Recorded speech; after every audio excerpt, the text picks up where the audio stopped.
Welcome back to the Latino Athlete podcast. Today we have a very special guest. He is a trainer, gym owner. Please welcome Chris Alvarez. How are you, Chris? Good, man. How you doing?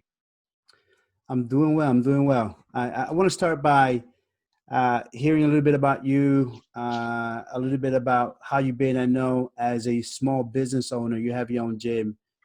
COVID has made a significant impact in small businesses and in your business. So hmm we'd love to hear about all that stuff, but let's first start from the beginning. Tell us a little bit about your background and who you are. Uh, yeah. Talking about myself. Um, so my name is Chris Alvarez. I went to Rowan University. I'm from Cliffside Park. I graduated from Cliffside Park High School. I used to go to school in New York before I transferred over to New Jersey. I graduated, played football.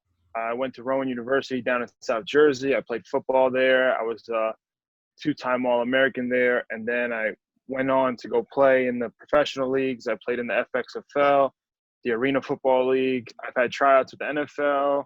I've had tryouts in the CFL, and all that leading up to right now. Right now, I own my own gym because I graduated with health and exercise science in Cliffside Park. Our gym is ATP, as you know. And as far as about me, I'm just very passionate in what I do and everything I do. Whether it's sports or training or video games or something, I'm just always passionate about it, and I go full throttle to it. So, and then that's like a little brief summary about me. But just helping others is one of my biggest things in life, and that's why I am a trainer and a coach. So, and that helps me and fuels me to get to the next level and reach more people, like kids like me back in the day. That's kind of why I do this. Absolutely, and I definitely want to get into all the specifics around that. And I know Yeah. a lot of the kids that will be watching this interview, I hope they get something from you that can inspire them, that they can implement in what they do on a day-to-day basis. I know you're inspiring a lot of youth and a lot of kids, especially through fitness and what you offer. But you know, let us know a little bit about your college days as a student athlete. How was it playing at Rowan? How was your experience there? I had a great experience there, to be honest with you. I was Rowan was like my last choice of schools to ever go to in my life, to be honest with you. I was just I had Rutgers come when I was in high school. I had University of Maine. I just missed getting a scholarship from the University of Maine because they gave it to another kid who I played against, who couldn't even shine my shoes once I got to college, to be honest with you. But that's just the name of the game. Grades is a big deal. I didn't really have good grades like that. I had a 3.0 GPA, but there's just something about you need to qualify more. It's more of a safer investment and risk for them if you're a better student. So, just not having that little messed me up. But going to Rowan was not bad. I had a great experience there. Was taught by the best that were there, and even though it was Division III, we were still playing against Division II opponents and scrimmaging against Division I AA people, and it's a good experience overall. It's different. Like, it's not Cliffside Park. It's not Bergen County. We're in the sticks. We're in the woods. Whole different demographic, whole different people. But it taught me how to adapt with, like, there's more to the world than what you see. So going down there for 4 years, I was introduced to different lifestyle, different people, a lot of rednecks, you know what I mean? But stuff like that, like, people that hunted, and I never did that. I never shot a gun before, but when I went there, I did it. And it just opened up my eyes to, like, what more life has to offer than a little bubble that we're in once we're around here. And as far as playing, like, I was part of winning teams. And coming from Cliffside, where we really didn't win much, like, it was very rare that we even went over 500 in high school. And then when I'm getting to college, it's like, yo, winning is the standard, losing's the anomaly, to be honest with you. So we were just winning. Like, we went three straight playoff trips, two back-to-back division championships, and then went to the playoffs. Flew to my first game ever, and it was pretty sick. Like, the whole experience that I had, it was like literally almost, if we won more championships, it would have been nice. But it was like a perfect thing. Like I got there, I played as a freshman, I started as a freshman, like, which is unheard of. And that's like this, I just had a great experience going there, to be honest with you. It was just like perfect. Like played all 4 years, and it just taught me so much. It taught me Yeah, I a mean, lot. it definitely sounds amazing. I know you touched on it a little bit, being in the Boondocks, a kid from Bergen County, being a U.S. Hispanic and a Latino Oh player. yeah, How 100%. and obviously now with the current movement that is happening not only in the U.S. but across the world in terms of equality and social injustice. I would suspect you to be one of a few Latino players on your team. Did you feel any different? Was that ever anything pointed out amongst your team or amongst your coaches? Did you feel any different from the other players on your team? No, not football wise. Like football is such a rare sport. You have 100 some people on a team, and you could be black, white, brown, whatever color you are. It doesn't matter. You put the helmet on, you got the jersey on. It's about what you can contribute to the team. And and to be honest with you, I was like, what? Like I was one of like 4 or 5 Spanish people, maybe even less, like 1 or 3. But then we had a lot of black kids on our team, and then we had also a lot of white kids on our team. So it was a whole melting pot, and it wasn't really like we never had that because we had such camaraderie as players that there was no racial, like there was equality to everybody because the best played. Like it didn't matter what your skin color was. And to be honest with you, that never occurred to me when I was playing football. But outside of the college, yes, 100%. I did feel that because we were out of our element. I was a Spanish Mm-hmm. kid there. There's a whole bunch of there's a lot of white people there. And when you would go to parties or this and that, you go to the frat parties and stuff, you weren't really like looked at like, okay, he's coming in here, but you just felt some type of way. Like you Yeah, could just yeah. tell. And that's something I would feel outside of football. But in Yeah, the no, football facility, completely different. yeah, I bet you have tons of stories, especially in those frat parties that can be pretty fun, Mm. especially in college. I know I attended quite a few. Tell us a little bit about when you were in high school. You mentioned that you were recruited from from a couple of schools, University of Maine, etc. How was the process? Because I think a lot of kids in high school that are getting recruited, they may not be a top elite player, but they're in the second tier. How does that Mm. work? Was your coach part of the entire So process? Did were you trained or were you no, prepared no, before no, that? How did that happen? no. I have a unique story, man. Like I I didn't have any money. I never trained. Like I never trained like that. My parents didn't really help me out that much. You know what I mean? So it was all on me. And the only way these schools, it's a different age now. Everyone's training. Everyone's going Mhm. on like huddle, rivals, all this other stuff. I couldn't even go to one football camp. But I promise you, if I would have went to one football camp, I would have torn these kids up and I would have gotten some more offers. But Yeah. times are tough, and that's just how life goes. I never had. I like my parents were financially strapped. I could never do anything like that. So it is what it is. So what I just did was I just put my head down. I did the summer workouts that were in our high school, and then when I played against good competition, like when we played against Riverdale, their kid was getting scouted from Rutgers. So when you play against good teams, the coaches ask, "Hey, you have a player that's good?" So they scour and they talk to other coaches, and then they come to your school and they say, "Listen, we saw your film, we like you.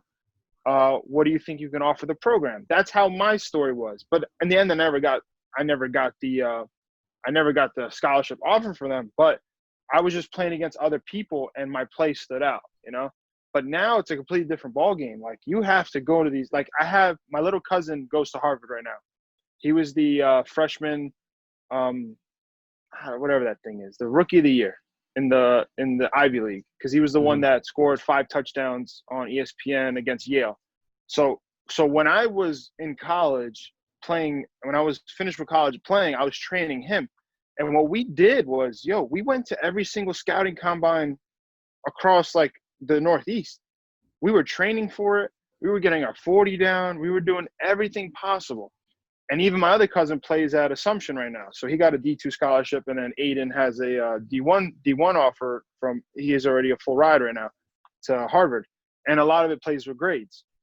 But athletically, what we were doing was we were going to all these scouting combines, getting their numbers up, getting everything you can possibly imagine for individual accolades up on the testing route. And once they did that, when they played on their team, they went to Delsey High School, which is in South Jersey. They're a powerhouse. Like, they win back to back to back. They win 5 straight national state championships. Mm-hmm. Your team success breeds individual success. So when they went to them and said, listen, we like this kid, and then they saw that they were on a winning team and saw the film, it was a wrap. Like, they had schools drooling over them. And on top of their grades, that's what got them there. But for me, it was not like that. It was just like, I was not led the right way. You know, no one really helped me how to properly do it. And this is like back in the day too. Like, we didn't have all this other computer stuff that everyone had. There was no social media like that, you know? So I just had to like figure out from these other coaches, just asking about who's a good player. And then they found me.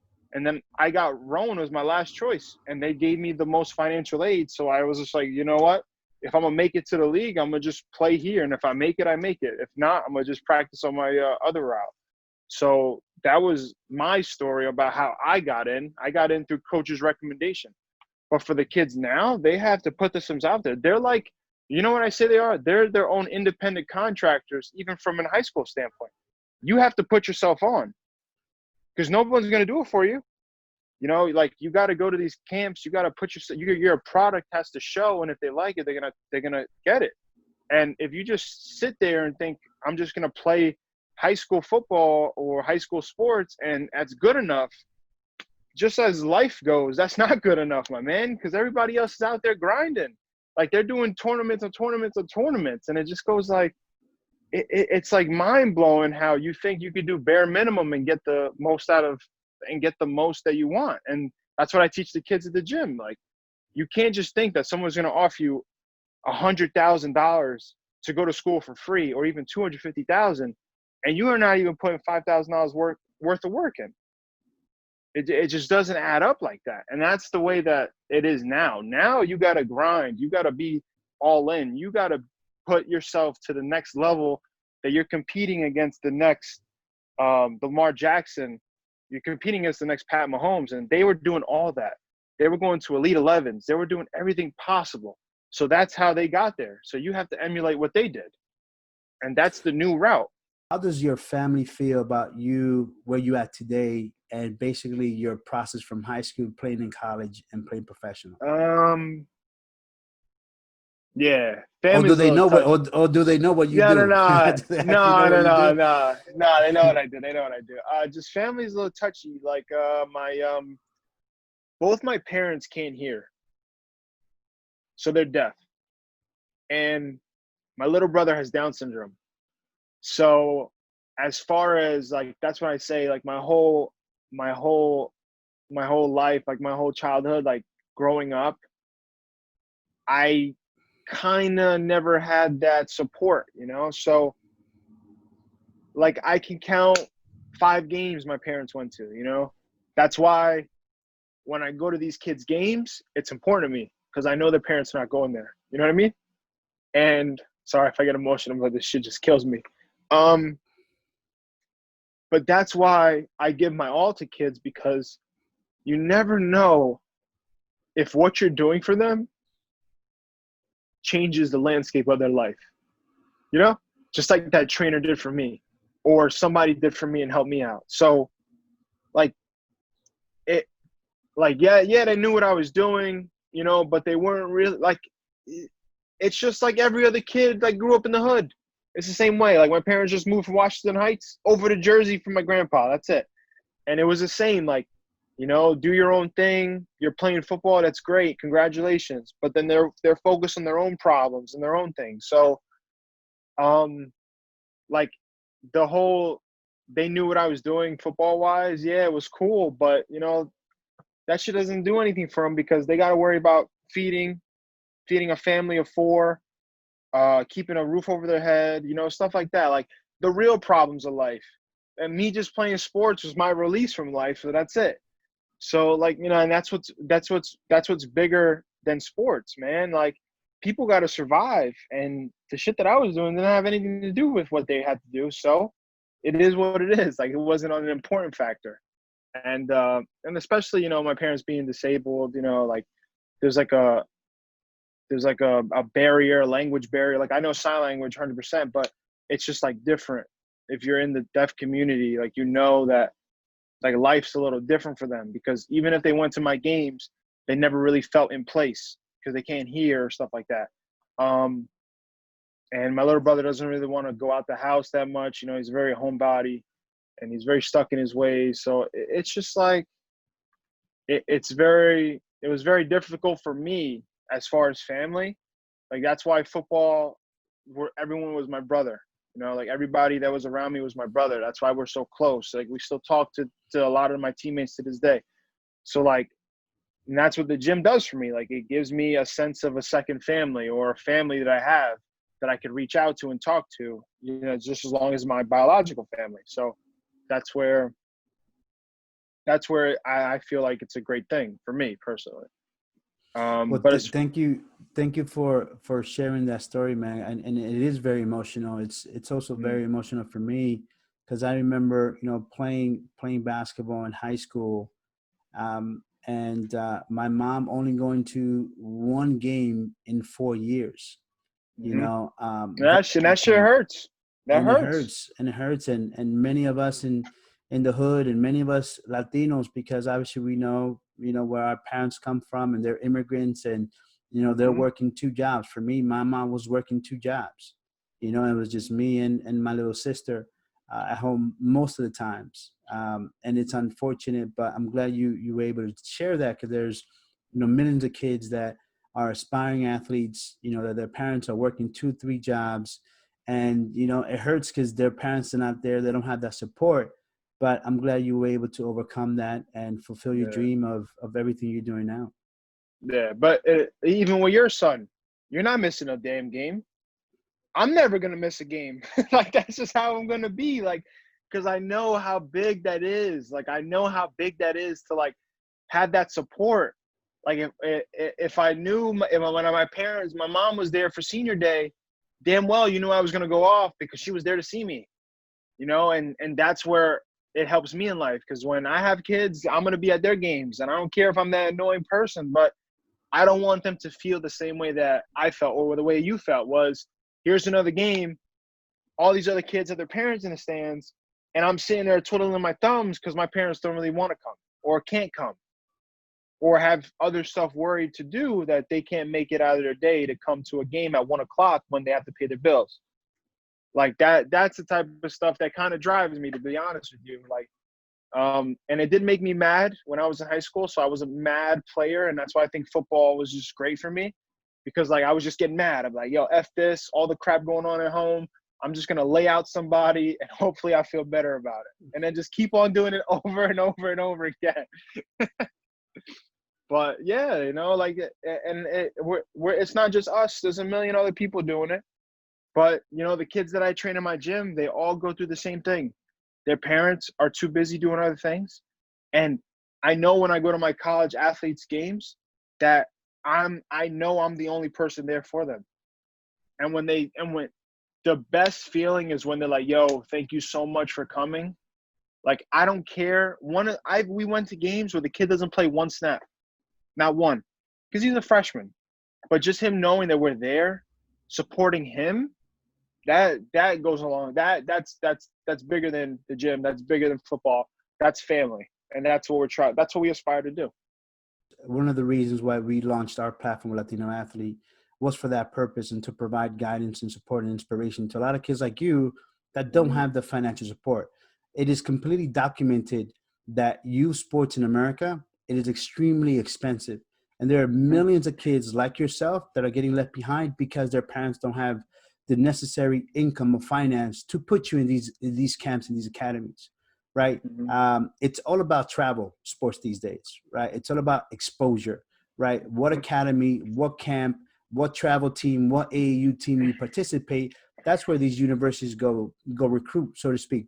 Most of them. No, Um, 100%. Yeah. and it's unfortunate that a lot of kids like yourself that don't have that financial support cannot participate in these camps, in these academies, in these travel teams, and are getting left behind and are getting overlooked, right? So I'm glad that you are putting light on the business behind sports. So you played in Orange, you were an All-American.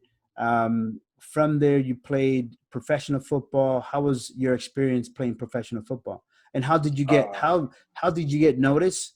And what kind of yeah. work did you have to put in to play a professional football? Yeah. So how I got noticed was my junior year. I had a crazy junior year. Like I'm talking about, everything went right. We went to the third round of the playoffs in Texas. I was an All-American after that year. The Jets, the Cardinals came the beginning of my senior year. They came in and I was like ranked like I was like 120th ranked defensive end going into the draft, right? And that was before my senior year was played. So then they were noticing me. I went to Villanova the junior day. I spoke with the Eagles. I took the Wonderlic. I did all that. So for you just to get on that platform is like you have to be the best in your little crew, in your little area. So I was one of the best in my area. But the work that comes to that starts from day one. The work comes when I was done in high school and I needed a trainer. I was like, yo, I'm going to start bus boying at Outback and riding my bike there just to get some money so I can get a trainer. Like it all adds up. Like, Mm-hmm. and then luckily I got lucky. Like, I had a trainer when I was in college that I paid him through my refund checks that I got from school. So as I was waiting for my refund checks to come in from school, and then I would pay him out as soon as I was done for the summer training. And, Mike helped me out tremendously with that. And that helped me on my game. Like the little things that I did was like sacrificing a lot just so I can get to the point in my life where I'd have a shot to play in the pros. Like I would sacrifice. I wouldn't drink. I never smoked in my life, stuff like that. I never did any of that. And I was just focused on my goal. So for me to build up to that, and how I got noticed was me sacrificing my summers, just working as a rec counselor, a busboy, or waitering. That's what I did to train. And then as soon as the season come, I'd shine. And everybody would notice all the hard work that I would put in the summer and the spring and all that stuff. So as soon as that was done, and I'm working out and doing all that stuff, senior year hits. I go down to Atlanta and I combine train for my pro day. I'm trying to go to a pro day in Villanova. So I'm training 12 weeks with a second round draft pick from the Browns, Raheem. I forgot his last name, but he was training me for like 12 weeks. Like I'm talking about best shape of my life.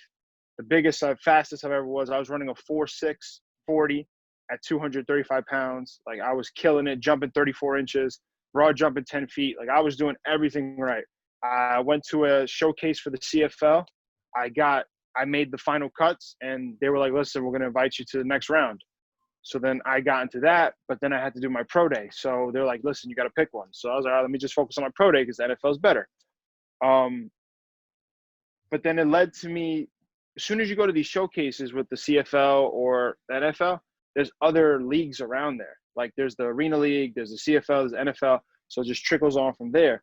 So as soon as I was done, I got a recommendation to try out the Arena Leagues to work on my game because they said, you're from Division III, you still have a lot of work to do, which is completely true.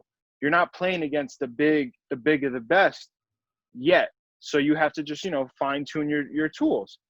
So as soon as I'm done with that, I was, all right, let me try the Arena League out. I go there, I go to one tryout. It's a two-day tryout, right? So they basically you're basically a practice body, to be honest with you. Because like they're already going through their season and they're just like, listen, we're going to sign you for 2 days. If you can win, if you can win a spot, congratulations. If not, thank you for just being a practice dummy. That's the reality of it. I was like, all right, man. I was just, let me do this. So I signed with the Steelhawks. I do a 2-day practice. Off of day one, the coach is just like, holy crap. We want him. We're going to sign him tomorrow, and he's going to play this weekend. And that's just off of 1 day. Like, that was just way better than everybody they had. And I was just coming out of college. So the coach goes, listen, we're going to sign you. And from then on, like, I just kept on balling. And then as soon as I was balling, I went up in another arena league. I played for the Philadelphia Soul, which you get paid more and is bigger competition. But like my play just kept on speaking for itself, you know? And unfortunately, the way that I stopped was I had a heart problem. So I had a atrial fibrillation is when my heart doesn't like pump correctly. So from the top right chamber. So I'm going into the season. I have a workout set up. My agent has me set up with all this other stuff. In October 6th, I get a heart problem happening. My workout was in 2 weeks from then. So then I had to stop. Like I had to get surgery. And then I was just like, listen, like, let me just stop playing football, man, all in itself. I played again on my arena team that signed me. So I just kept on playing with them for like 1 or 2 years. But then I knew I just had to shift over to the gym route because that was going to be my bread and butter of my life. But like the experience I had playing professional was it's not like high school or college where the coaches baby you or try to like direct you to do whatever you need to do. The pros is it's you. You need to worry about yourself and the team, but you have to do everything by yourself. We're not going to tell you when to eat. We're not going to tell you what time you have to, like, we're not going to remind you all the time what time's the meeting, what time's this. You're a professional. You have to do what a professional needs to be done. So do your job. And it's a whole different mindset. Like you have to do your own treatment. You have to go to your own time. Like they're not babying you whatsoever, because at the end of the day, they can find somebody to replace you just as easily as you replace somebody else. And that's the nature of the business. But it just taught me like I just had to be on my own, like my own stuff. Like I had to be on my grind. I had to be on point with stuff. And when you saw your play was going up or down, it was all up on you. And that's just like life. Like you got to work every day. Like the biggest saying I have is you never stay the same. You get better or you get worse. That's simple. Like there's no in between. And that's just like every day, like that I learned from like playing. And it helps me a lot. Like just to go through now with like the gym and everything else in life, it's pretty sick. Something that stood out from what you just mentioned is that sacrifice, right? The sacrifice Yeah, you're doing 100%. as a collegiate player, saving money to pursue your dream of playing professional, which you got the chance to do, which many, I mean, hundreds of thousands of kids, thousands of Yeah. kids don't get that opportunity, and you were able to accomplish that goal. And unfortunately, because of health issues, you were unable to continue. But you know, at what point did you realize, okay, this training thing is what I want to do for the rest of my life? Was it while you were playing professionally, and then you got that health No, no, condition? You're like, no. I got to do something, or was it before that? No, this is way before that. This is when I was after a freshman year of college. I was sitting there. I was just like, what am I going to do with my life that I know that I can impact people? And what I can do to stay inside my realm of sports and teach my knowledge, but also help them on the body side and fitness and just help people. You know, like that's what I love to do. So I just had I don't know. I think it was the mentors I had in college. Like I had a strength coach who was just like one of my football coaches. And he was like, listen, this is not a bad thing to do. Like, I was just like, I always want to work out. I always want to help people. And if I get paid from doing it, why not do it? It just makes sense. So I was just like, listen, I'm not the type of person that's going to dress up every day and go to school. Like, it doesn't work like that. I mean, go to a job. Like, I'm not doing a 9 to 5. Like, I want to be doing my own thing. And I'm an entrepreneur. And I want to just grind because I've been doing it my whole life. So it's the same way when I open up the gym. Like, I knew I wanted to open up a gym. I knew I wanted to work with athletes. I knew I wanted to work with regular people and just lose weight. Because on the other side of things was I know what it's like to be an overweight person, like just like when I grew up. So I take the best of both worlds. Like I can help people to lose weight and feel better about themselves, but also I get to share my knowledge on all the sports and the fitness and all that stuff of football that I know and basketball to help these kids get to the next level or achieve their dreams. So it's just like, it was just like a no-brainer for me to do that. You opened your first gym, or did you start training people first and then you opened your gym, or you opened the Um, gym first and started training people? so what I did was I started, before I did anything, I was a substitute teacher and I was coaching football and I was training people for $10 a person at the nearby park or, you know, like my friends, just to like get me started a little bit. That's what I was doing. Like while I was just grinding away, slaving away, doing the subs, I hated the substitute teaching. Like I hated it. It was just like so monotonous. I just had to dress up all day, go there. I knew that life was never for me. And then I was just training people just to build my name up a little bit.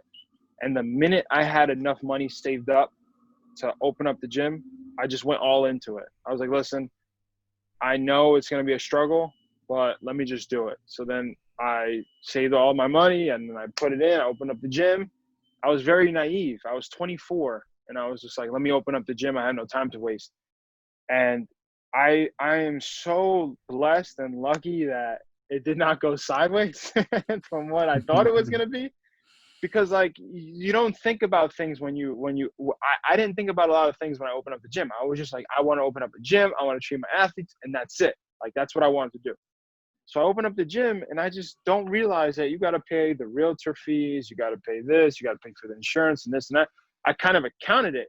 But then when you start dishing out the money, like I only had like $1,500 to my name and I had a rent payment due after the 30 days were up on the gym, first month of the gym.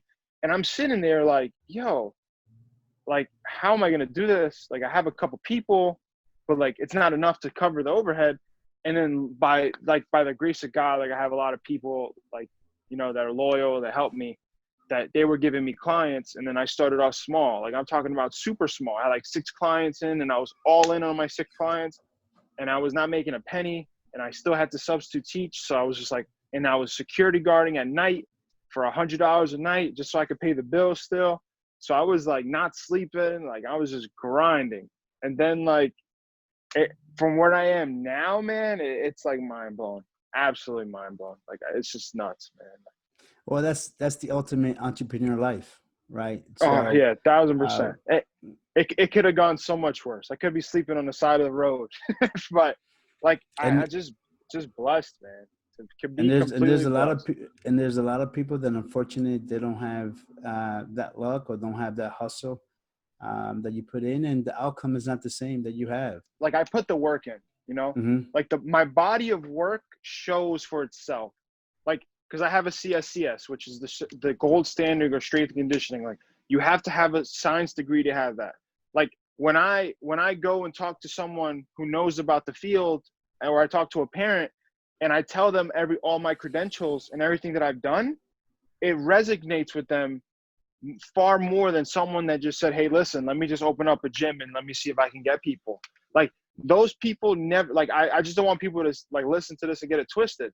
Like all this success comes from the body of work that I started back in the day. Like all the sacrifices I made when I was in freshman year of high school or freshman year of college, all paid off to this point because it's all about credibility in the field.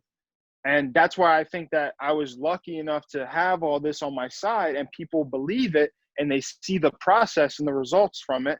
And they're like, listen, okay, I want to buy in from this. Like I would not be training professional athletes now or big Broadway stars if I didn't have that credibility behind me. Mm-hmm. And, you know, like, and I'm blessed from that. That's why I think that there's a big like drop off. A lot of people say, listen, why aren't I successful? I'm copying what they're doing, but it's different. Like you have to put in that work. Like you have to put in all the hours of studying, all the hours of this and all the hours of that. Like there's a reason why The Rock is The Rock. And there's a reason why these people are these people. Like you don't see the background of it. Like you don't see how much they sacrificed it. And The Rock's one of my biggest idols. The guy quit WWE when he was the biggest entertainer in the business to go do something that he wanted to do, that he was passionate about, that he grinded for. And it's just like, that's kind of the same way, like everything that happened to me is like, I put that body of work in. And if you do it correctly, you're going to start to see the fruits of your labor and everything else come into fruition. And that's exactly I think is happening now. Even with the whole Corona crap happening, like we're changing our business model, but we're still seeing growth, which is a good thing. Not on a big level, but you know, it's still something. As an entrepreneur, you start a business, your clientele is growing, you move into a bigger space, Oh yeah. more cost, more overhead, more responsibility. And then 2020 starts and then there's a virus and you've been forced to shut down. How has Mhm. this past few months been for you guys? So for us, I think what we needed to do, like Sean, my business partner, Sean, who came in a year after I opened up the gym, this was our dream together in high school. I mean, in college. So we met in college. We played. He was my other defensive end. We came together and we were sitting in my apartment sophomore year. We're like, listen, we should all open up a gym together, man. We got the brains, we got everything. And our other friend's a physical therapist who's going to finish school. And we were like, listen, this is what we're going to do. And we were so in our ways of how we do things. And we never really conquered the online programming aspect of it. Like, I was never comfortable putting myself on a screen and being like, listen, this is what's up. My name's Chris. We're about to kill it right now. I wasn't there. Like, I just something about me just stopped. Like, it just never let me do it. So now with the Corona thing hitting us, like, it had us looking in the mirror, and we sucked the first days of when we did online training. Oh my God, we were so bad. Like, I'm telling you, we suck so bad. But it's good though, man. Like, that's life. Like, we're on a brand new level right now. Like, we got to change it up. Like, like it. You know what it's like? It's like that. It's like when water hits a block, it always finds a way around and tries to go down that stream. And that's what we had to do. We had to look ourselves in the mirror and be like, yo, we suck and we got to get better at this. So we did like 15 days of just straight live classes. And we're like, all right, I have to order, like, I started doing my research. I got to order a stand. I got to do this. I got to buy a different program on my phone. We're going to make this thing legit. So then little by little, like, we did a whole free 30-day challenge. Like, I don't know if you've seen it, but we did 30 days for free. All we wanted to do was just kill people, like, body-wise, let us get better from it, and also get more exposure that, you know, we're all in this together. Like, we're all in the same boat. Even though we're closed, like, this is for free. You could join it. You could do it. Like, side of our own hearts, we're doing this. And then we just started getting better and better at it. And now, dude, we have like so many people hitting us up saying they could do Peloton. They could do all these big industry fitness videos, but they're literally hitting us up saying, listen, I want to do the 30 for 30 from ATP. So, and it's like, we have an MLB player on there. We got a couple of, like, you know, low profile people that are like celebrities. They're like, oh, I want to do it with you. You know what I mean? And it's kind of like, yo, this would have never happened if the Corona didn't happen to us. So that's pretty crazy. Like, you just find a way to adjust your model, and if people like you and love the energy you bring, they'll pay for it, and which is cool now. So that's kind of keeping us afloat with the whole Corona thing, Corey. Like, we changed our business model up. We're going to do all online stuff, and then in a couple weeks we do the one-on-one training. But it's just a blessing, like, what's been going on. One of the things that I realize is how these influencers or these trainers have blown up the past 10, 15 years. And I think social media had a big impact in getting a lot of these trainers so popular, you know, and the fact that you guys were not using social media to the fullest extent prior to the virus, and was still doing pretty well for yourself. Now with the virus, now you're like, okay, now we got to reinvent ourselves. What type of services you guys offer to your clients, and then at what stages of clients do you work with? So what we do is we train, basically, if you could walk, if you could jump, we train you. You know what I mean? From as little as, you know, we have little kids classes. It's so important that kids start developing a motor learning pattern early, like the proper motor learning set. Like, they have to start at a young age, and then when they start getting bigger and bigger and bigger, like, it just starts to come more and more naturally, as opposed to starting too late and you're behind the 8 ball. So we start around like 4 or 5 years old, you know, little kids classes. But it's basically like, it's a funner gym class because it's structured, but it's also not a lot of people, so it's a lot of attention. And it's also it's like, we have a group of 5, 6 year olds that come in. There's like 7 of them, and they all play around with each other, but they're playing games that they don't even think is helping them, but it is. Like, you're talking about coordination, you're talking about stability, you're talking about eye movement patterns, all this other stuff, by just playing a simple tennis game that they don't even think they're like a tennis ball game, that they don't even know what they're doing yet, but they're just having fun with it, you know? So we do stuff like that. We also work with professional athletes. We work with Broadway superstars that, like, on Broadway shows. Like, I just got so lucky. Like, I think by just having being recommended out there to train those type of people, and it's a blessing, man. And I work with a lot of D1 players, like D1 football players. I've trained the #2 tennis high school player in the country, in the whole world, ranked #2. I've trained him. I've had the pleasure of doing that. My little cousin, I've trained him for like years, and now he's in Harvard. And my other one's in Assumption. I got a nice group of kids that are all level-headed and are all like, even if they go to Division II, Division III, or Division I AA, like they're all good kids, and that's what helps me out the most.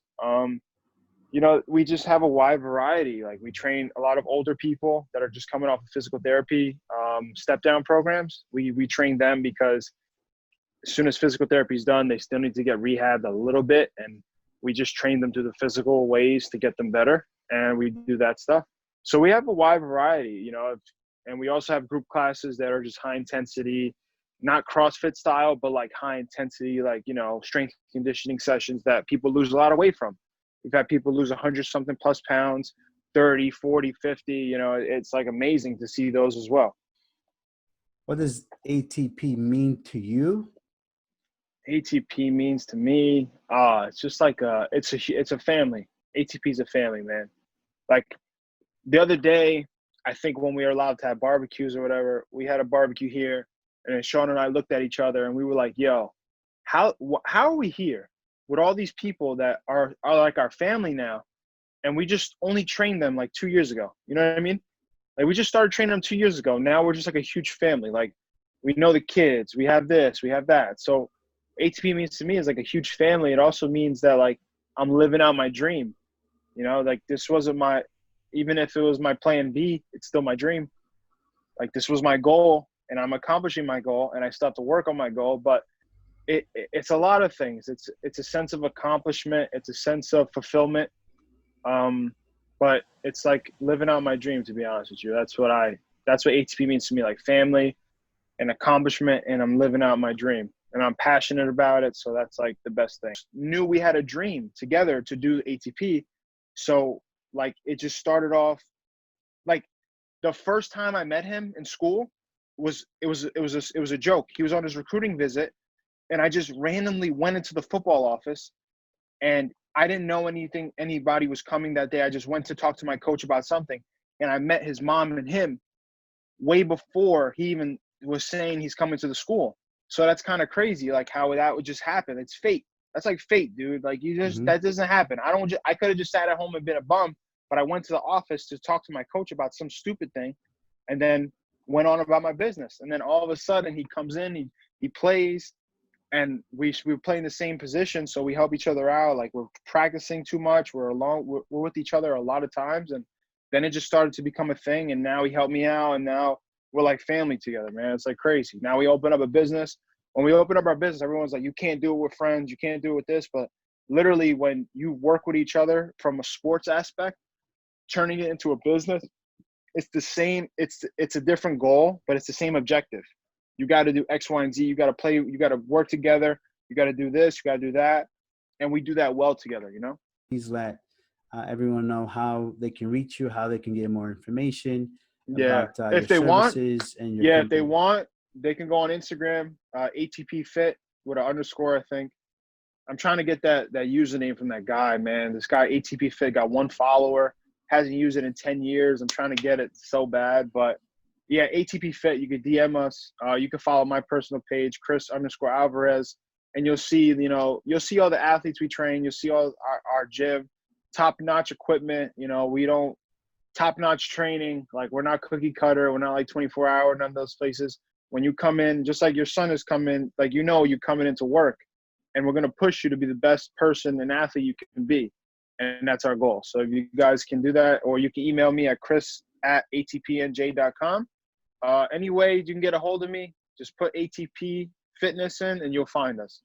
Thank you again for coming on. It was just great to hear about your background, about your business, and great to hear some personal stories from you. So like I mentioned, however we can help as a platform for some more exposure or for some of your athletes, please let us know. Please keep me posted. Whatever I can do to support you guys, let me know. Yeah. Once we open up, we got to get these kids in here, man. Everyone's slacking, and like, you know what's crazy? Right now is the perfect time to outwork the competition and get past that level, because when everyone gets back to playing sports, it's going to be a wrap. Only the strong are going to survive, and if you put that work in, you're going to start to shine. And then those coaches are going to be like, damn, after all this, he's doing this, we need him. And that's what everyone's got to do. Absolutely, absolutely. So let's make that happen. So I'll Yeah, let you 100%. go, and I'll talk to you very soon. You too, brother. Thank you so much, man. I Take appreciate care. you.